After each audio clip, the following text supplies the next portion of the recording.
Ketika mendengar pembahasan tentang penyebab diabetes, hal pertama yang terpikirkan mungkin adalah tingginya kadar gula darah ya. Tapi sebenarnya enggak juga loh. Soalnya ada nih satu jenis diabetes yang enggak terkait sama sekali dengan gula darah. Namanya diabetes insipidus. Pernah dengar enggak? Nah, di video ini saya akan menjelaskannya secara lengkap. So keep on watching ya.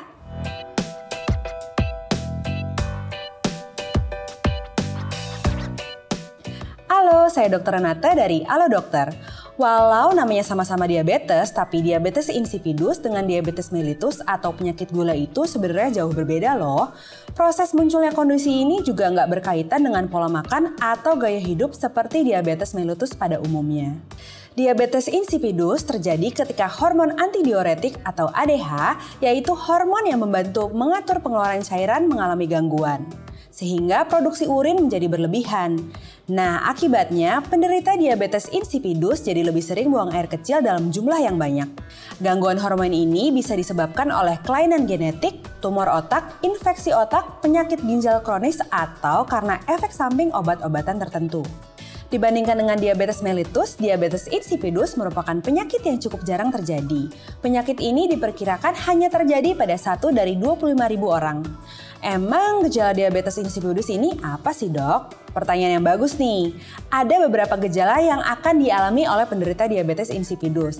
Tapi sebelum saya jelasin apa saja gejalanya, saya mau kasih tahu info menarik dulu nih buat kamu. Kalau kamu mau tanya-tanya langsung ke dokter soal diabetes atau mungkin masalah kesehatan lainnya, kamu perlu banget nih nyobain layanan telemedicine chat bersama dokter di aplikasi Halo Dokter.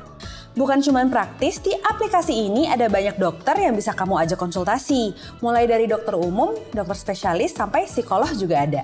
Kamu juga nggak perlu nunggu lama-lama untuk dapat jawaban dari dokter. Karena respons dokter di Halo Dokter cepet kok. Biasanya nggak sampai 5 menit, dokternya pasti udah menjawab pertanyaanmu. Penjelasan dokternya juga mudah dimengerti dan tentunya akurat secara medis. Kalau kamu mau nanya sesuatu yang private banget, nggak usah takut atau malu ya, karena kerahasiaan chat kamu dengan dokter aman kok. Terus nih, kalau dari konsultasi online ternyata kamu butuh pemeriksaan lebih lanjut, dokternya juga bisa bantu arahin kamu untuk buat janji konsultasi dengan dokter di klinik atau rumah sakit yang dekat dari rumahmu. Semuanya cuma lewat aplikasi Halo Dokter aja loh. Membantu banget kan? Makanya tunggu apa lagi? Yuk download aplikasi Halo Dokter di Google Play maupun App Store sekarang juga. Oke, balik ke pembahasan ya. Sekarang saya bakal jelasin apa aja gejala yang bisa kamu alami seandainya kamu terkena diabetes insipidus ini. Simak baik-baik ya. Gejala yang pertama adalah keluarnya urin dalam jumlah yang banyak. Gejala ini tuh umumnya terjadi pada penderita diabetes insipidus. Makanya frekuensi pipisnya juga jadi sering banget. Kalau dalam kondisi yang normal kan, orang sehat biasanya akan mengeluarkan 1-2 liter urin atau 4-7 kali buang air kecil dalam sehari. Nah, pada penderita diabetes insipidus, urin yang dikeluarkan akan jauh lebih banyak, bisa hingga 3-20 liter. Terus frekuensinya juga sering banget, bisa per 15-20 menit sekali loh. Jadi bukan besar biasa ya. Gejala yang kedua adalah sering pipis di malam hari. Seperti yang udah saya sebutin tadi kan, kalau penderita diabetes insipidus ini bakal sering banget pipis, bahkan di malam hari. Jadi nggak heran kalau penderita kondisi ini bakal sering bangun di malam hari karena kebelet pipis atau jadi keganggu nih tidurnya karena sering kebangun. Gejala yang ketiga adalah urin berwarna pucat atau tidak berwarna.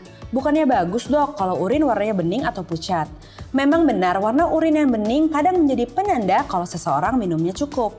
Tapi kan gejala diabetes insipidus juga bisa selalu merasa sangat haus meski sudah minum banyak air. Jadi pipis yang berwarna bening atau pucat nggak bisa selalu dianggap sebagai hal yang baik. By the way, sebelum lanjut bahas gejala yang keempat alias yang terakhir, nggak bosen-bosen saya mau ingetin nih buat kamu-kamu yang lagi nonton video ini untuk subscribe ke channel YouTube Halo Dokter ya. Nyalain juga lambang lonceng notifikasinya supaya kamu bisa dapat update pas kita upload video terbaru di channel ini. Oke, yuk kita lanjut. Gejala selanjutnya adalah gampang capek, sering sakit kepala, dan rambut rontok. Nah, sebelumnya udah saya singgung sedikit nih, kalau penyebab gangguan hormon ADH itu bisa banyak, termasuk gangguan pada otak. Kalau gangguan hormon ADH-nya itu disebabkan oleh kerusakan pada bagian hipotalamus otak, maka bisa aja muncul keluhan atau gejala lain termasuk lelah yang berlebihan, hilangnya gairah seksual, sakit kepala, kulit kering, dan rambut rontok.